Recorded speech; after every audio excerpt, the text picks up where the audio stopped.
Di tengah hujan deras yang mengguyur Jakarta malam itu, Aulia berdiri di depan pintu rumah orang tuanya, tubuhnya basah kuyup, tapi air mata yang mengalir di pipinya bukan dari langit. Dia baru saja ditangkap basah oleh ayahnya saat sedang berciuman dengan Sinta di kamar kosannya, dan sekarang, dengan tas ransel yang berisi pakaian sadanya, dia diusir dari rumah yang selama ini menjadi tempat perlindungannya. "Kamu bukan anakku lagi," teriak ayahnya, suaranya bergema di kepala Aulia seperti petir, meninggalkan luka yang lebih dalam daripada hujan yang membasahi tubuhnya. Aulia berjalan menyusuri jalanan Gelora Bung Karno yang sepi, pikirannya berputar-putar seperti roda mobil yang melintas di sampingnya. Bagaimana bisa semuanya runtuh begitu cepat? Hanya seminggu lalu, dia masih berpura-pura menjadi gadis biasa di mata keluarganya, menghadiri acara keluarga dengan senyum palsu, sementara hatinya telah lama terikat pada Sinta, teman kuliahnya yang membuatnya merasa hidup untuk pertama kalinya. Sinta, dengan rambut panjangnya yang hitam legam dan senyum yang selalu menyembunyikan rahasia mereka, adalah satu-satunya orang yang mengerti betapa beratnya beban yang Aulia pikul sebagai anak sulung di keluarga Konserati di Jakarta Selatan. Keluarga Aulia adalah tipikal keluarga Muslim kelas menengah di Indonesia, di mana ayahnya, Pak Hadi, adalah pegawai negeri yang taat beragama, dan ibunya, Bu Ratna, sibuk mengurus rumah tangga sambil mengikuti pengajian rutin di masjid dekat rumah. Adik perempuannya, Nisa, yang berusia genep belas tahun, adalah kebanggaan keluarga, gadis lurus yang selalu mendapat nilai bagus di sekolah dan tidak pernah membuat masalah. Aulia, di sisi lain, selalu merasa seperti orang asing di rumah sendiri. Sejak remaja, dia tahu ada yang berbeda dalam dirinya. Saat teman-temannya membicarakan cowok ganteng di sekolah, Aulia justru diam-diam mengagumi keindahan perempuan di sekitarnya. Tapi dia menyembunyikannya dalam-dalam, takut pada apa yang akan dikatakan masyarakat.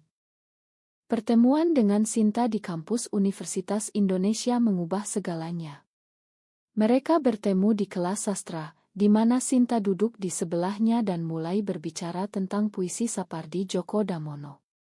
Percakapan itu mengalir seperti sungai Ciliwung yang tenang, tapi di baliknya ada arus yang kuat. Lambat laun, pertemanan mereka berubah menjadi sesuatu yang lebih dalam. Ciuman pertama mereka terjadi di taman kampus saat matahari terbenam, dan sejak itu, Aulia merasa dunia menjadi lebih berwarna. Tapi rahasia itu seperti bom waktu, dan malam ini, bom itu meledak. Aulia tiba di kosan Sinta di kawasan Depok, tubuhnya gemetar karena dingin dan ketakutan. Sinta membuka pintu dengan wajah khawatir, langsung memeluknya. "Apa yang terjadi, Lia?" tanyanya lembut, sambil menyeka air mata Aulia. Aulia menceritakan semuanya, suaranya tercekat. Sinta mendengarkan dengan sabar, tapi di matanya ada bayangan keraguan. Sinta berasal dari keluarga yang lebih liberal di Bandung, ayahnya dosen dan ibunya seniman, tapi bahkan dia tahu betapa sulitnya hidup sebagai lesbian di Indonesia. "Kita harus hati-hati," kata Sinta, tapi Aulia tahu itu bukan jawaban yang dia butuhkan. Keesokan harinya, Aulia mencoba menghubungi orang tuanya. Teleponnya tidak diangkat, pesan WhatsApp-nya dibaca tapi tidak dibalas. Dia merasa seperti orang mati yang berjalan, hati hancur berkeping-keping. Di kampus, dia menghindari teman-teman, takut rumor menyebar. Sinta mencoba menghiburnya, tapi ketegangan mulai muncul. "Mungkin kita harus berpisah sementara," usul Sinta suatu hari, membuat Aulia marah. "Kamu mau tinggalkan aku sekarang? Saat aku paling butuh kamu," bentak Aulia. Pertengkaran itu adalah yang pertama, tapi bukan yang terakhir. Sementara itu, di rumah orang tua Aulia, suasana tegang. Pak Hadi duduk di ruang tamu, merokok kretek sambil menatap kosong ke dinding. Bu Ratna menangis di kamar, memegang otot Aulia kecil. Nisa, adiknya, bingung tapi diam-diam senang karena perhatian keluarga sekarang tertuju padanya. "Kenapa Kak Aulia begitu, Bu?" tanya Nisa polos. Bu Ratna hanya menggeleng, tak tahu harus menjawab apa. Pak Hadi memutuskan untuk tidak membicarakan ini dengan siapapun, takut malu di mata tetangga. "Ini aib keluarga," katanya tegas. Aulia mulai mencari pekerjaan paruh waktu untuk bertahan hidup. Dia bekerja sebagai barista di kai kecil di Kemang, di mana dia bisa melupakan sejenak masalahnya. Tapi setiap malam, mimpi buruk datang. Ayahnya memukulnya, ibunya menangis, dan Sinta pergi meninggalkannya. Dalam dirinya semakin dalam. Apakah dia salah mencintai Sinta? Apakah dia bisa berubah? Pertanyaan-pertanyaan itu menghantuinya seperti hantu. Suatu hari, Sinta datang ke Kai dengan berita buruk. "Orang tuaku tahu tentang kita," katanya pelan. Aulia terkejut. Bagaimana bisa? Ternyata teman mereka di kampus yang curiga telah memberitahu orang tua Sinta. Ayah Sinta marah besar, mengancam akan memutuskan biaya kuliahnya jika tidak putus dengan Aulia. Sinta menangis, "Aku nggak tahu harus gimana, Lia. Aku sayang kamu, tapi aku takut." Aulia merasa dunia runtuh lagi. Dia memeluk Sinta, tapi di hatinya ada keraguan. Apakah cinta mereka cukup kuat untuk melawan semua ini? Atau ini hanya mimpi buruk yang akan berakhir dengan pengkhianatan? Hari-hari berlalu seperti kabut tebal di Jakarta pagi hari. Aulia dan Sinta mencoba bertahan, bertemu diam-diam di taman kecil dekat kampus, tapi ketakutan selalu mengintai. Sinta semakin gelisah, sering membatalkan janji dengan alasan orang tuanya curiga. Aulia merasa ditinggalkan, meski dia tahu Sinta juga menderita. Di Kai, Aulia bertemu dengan Rina, seorang pelanggan tetap yang ramah. Rina adalah aktivis di Jakarta, bekerja di Ngo yang memperjuangkan hak-hak minoritas seksual. Mereka mulai berbicara, dan Aulia curhat sedikit demi sedikit. "Kamu gak sendirian," kata Rina suatu sore sambil memesan kopi susu. "Banyak orang seperti kita di Indonesia, tapi kita harus kuat." Rina mengajak Aulia ke pertemuan komunitas rahasia di sebuah rumah di Cikini. Di sana, Aulia bertemu dengan perempuan-perempuan lain yang punya cerita mirip, diusir keluarga, dicemooh masyarakat, tapi mereka bertahan. Untuk pertama kalinya, Aulia merasa tidak aneh. Tapi dia juga takut bagaimana jika pertemuan ini diketahui. Sementara itu, di rumah orang tua Aulia, Nisa mulai merasakan perubahan. Orang tuanya lebih perhatian padanya, membelikan barang-barang yang dulu hanya untuk Aulia. Suatu hari, ayahnya membeli anak anjing untuk Nisa, katanya sebagai hadiah karena nilai ujiannya bagus. "Kamu yang normal, Nis," kata Pak Hadi sambil tersenyum, tapi ada nada sedih di suaranya. Nisa senang, tapi diam-diam dia merindukan kakaknya. Dia mencoba mencari Aulia di media sosial, tapi akun Aulia telah diblokir oleh orang tuanya. Bu Ratna diam-diam menangis setiap malam. Dia ingat saat Aulia kecil, gadis yang pintar dan penyayang. "Apa salah kita, Mas?" tanyanya pada suaminya. Pak Hadi menggeleng, "Ini ujian dari Allah. Kita harus tegar." Tapi di hatinya, dia ragu. Dia mulai mencari informasi tentang homoseksualitas di internet, membaca artikel-artikel yang membuatnya bingung. Apakah ini penyakit? Atau pilihan? Dia tak tahu. Aulia memutuskan untuk menghadapi orang tuanya. Dia datang ke rumah pada hari Minggu pagi, saat mereka baru pulang dari masjid. Pintu dibuka oleh Nisa, yang langsung memeluknya. "Kak," serunya senang.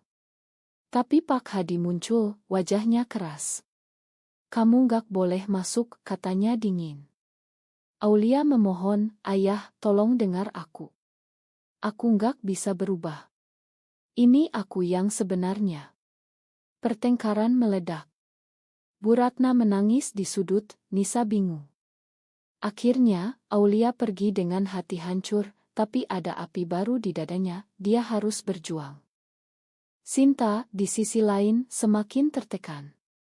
Orang tuanya memaksanya bertemu dengan cowok dari keluarga teman mereka, sebuah perjodohan ala Indonesia modern. Ini untuk kebaikanmu, kata ayahnya. Sinta menolak, tapi tekanan membuatnya sakit. Dia bertemu Aulia dan mengaku, aku gak kuat, Lia. Mungkin kita harus putus. Aulia terpukul, merasa dikhianati. Kamu pilih mereka daripada aku, tanyanya marah. Sinta menangis, bukan gitu. Aku takut kehilangan semuanya. Malam itu, Aulia pergi ke pertemuan komunitas lagi. Rina mendengarkan ceritanya dan memberi nasihat.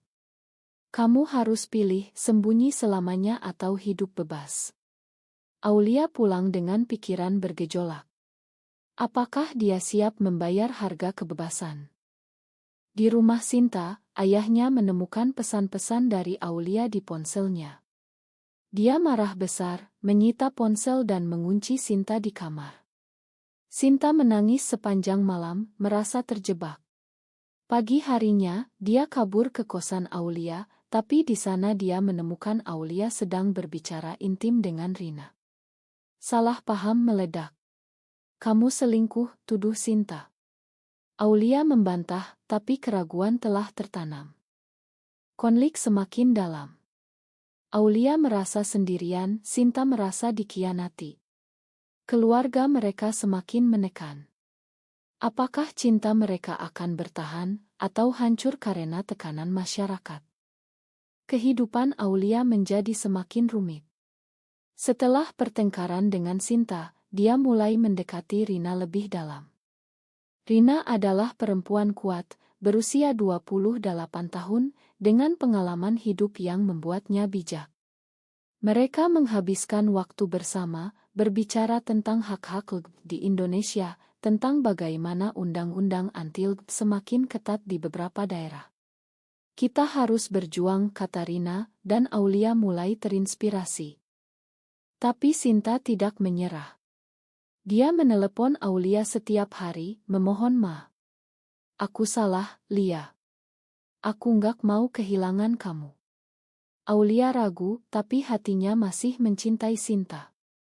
Mereka bertemu lagi, di sebuah warung makan di pinggir jalan Tanah Abang. Di sana mereka berjanji untuk bersama, tapi realitas menghantam.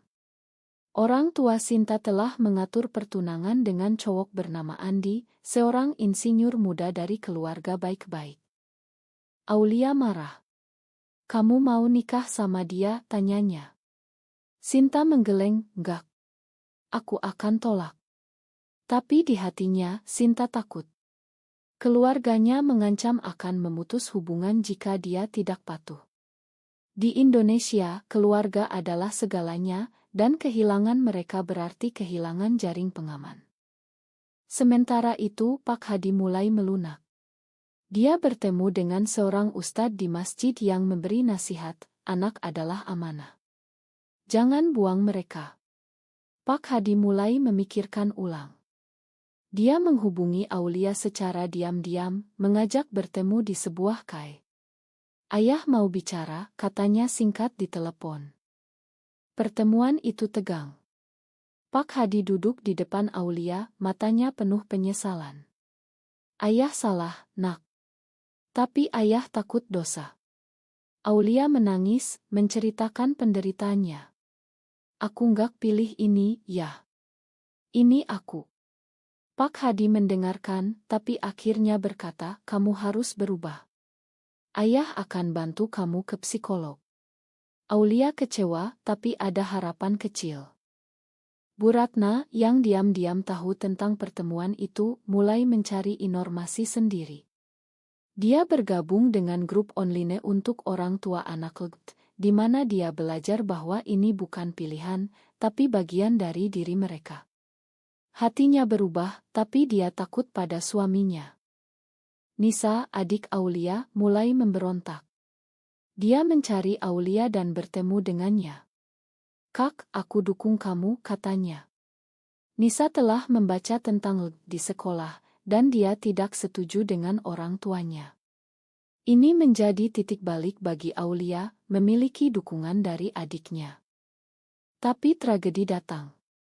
Sinta, di bawah tekanan, setuju bertunangan dengan Andi.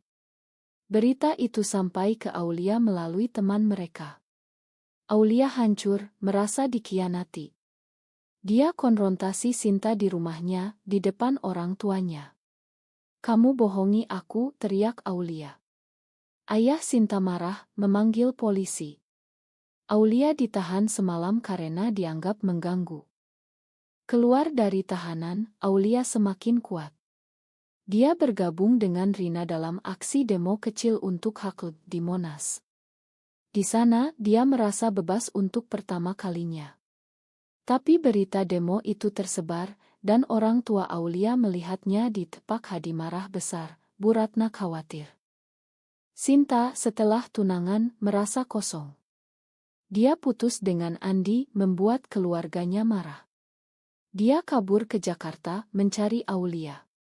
Mereka bertemu lagi, tapi sekarang ada luka yang dalam. "Makan aku," kata Sinta.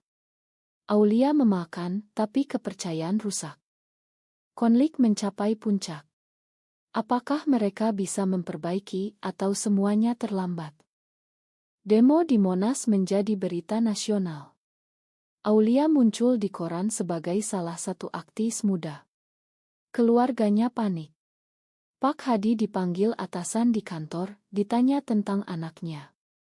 "Ini memalukan," kata atasannya. Pak Hadi merasa terhina, tapi juga bangga melihat Aulia berani. Bu Ratna memutuskan bertindak. Dia datang ke kosan Aulia, membawa makanan auritnya. "Ibu sayang kamu, nak. Makan kami."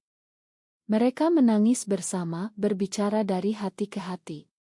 Bu Ratna menceritakan perjuangannya menerima kenyataan.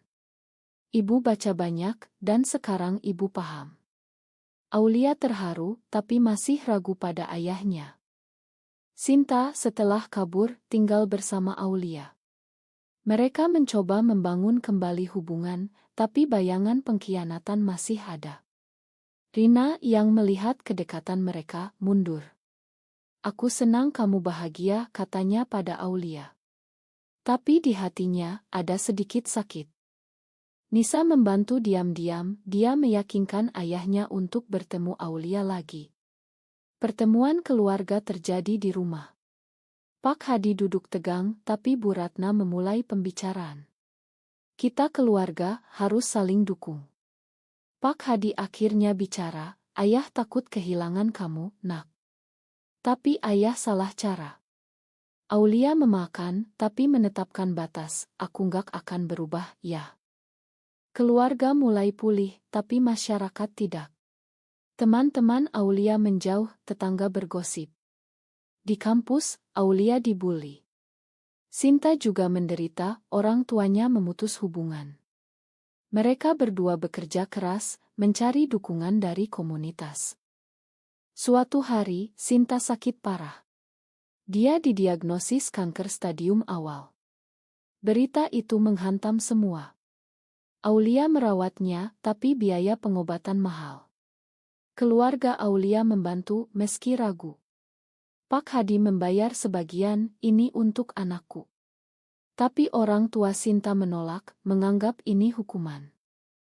Aulia memohon operasi untuk Sinta, tapi orang tua Sinta justru membeli anak anjing untuk adik Sinta, katanya untuk menghibur keluarga yang normal. Aulia marah, merasa ketidakadilan. Ini menjadi puncak konflik. Sinta sembuh setelah operasi, tapi hubungan mereka diuji. Aulia bertanya pada dirinya, apakah semua pengorbanan ini layak? Setelah operasi, Sinta pulih lambat. Aulia berada di sisinya setiap hari, tapi tekanan semakin berat. Mereka pindah ke apartemen kecil di Bogor, mencari kedamaian dari hiruk-pikuk Jakarta. Di sana, mereka mulai membangun hidup baru, bergabung dengan komunitas yang lebih besar. Keluarga Aulia semakin mendukung. Pak Hadi bahkan datang berkunjung membawa buah tangan. Ayah belajar banyak, katanya. Bu Ratna dan Nisa sering menelepon, berbagi cerita. Nisa, yang sekarang kuliah, menjadi advokat hak di kampusnya. Orang tua Sinta tetap keras. Mereka tidak mau bertemu, menganggap Sinta telah mati bagi mereka. Sinta sedih, tapi dengan dukungan Aulia, dia bangkit. Mereka berdua bekerja di Ngo bersama Rina, memperjuangkan hak-hak seperti mereka. Tapi tidak semuanya sempurna. Ada saat-saat di mana Aulia ragu, memikirkan kehidupan normal yang bisa dia miliki. Sinta juga terkadang menangis mengenang keluarganya. Masyarakat Indonesia masih penuh prasangka, dengan undang-undang yang mengancam. Mereka menghadapi ancaman online tapi tetap tegar. Suatu hari, Aulia dan Sinta memutuskan untuk menikah secara simbolis di komunitas mereka. Acara kecil, tapi penuh emosi. Keluarga Aulia hadir, membuat Sinta menangis bahagia. Ini menjadi simbol kemenangan atas konflik internal dan eksternal. Cinta mereka bertahan, tapi dengan harga mahal. Kehilangan, pengkhianatan, dan luka yang tak pernah hilang sepenuhnya. Mereka belajar bahwa kebahagiaan datang dari keberanian menerima diri sendiri, meski dunia menentang. Apakah mencintai seseorang dengan jenis kelamin sama adalah dosa, atau justru bentuk keberanian menghadapi norma masyarakat yang kaku?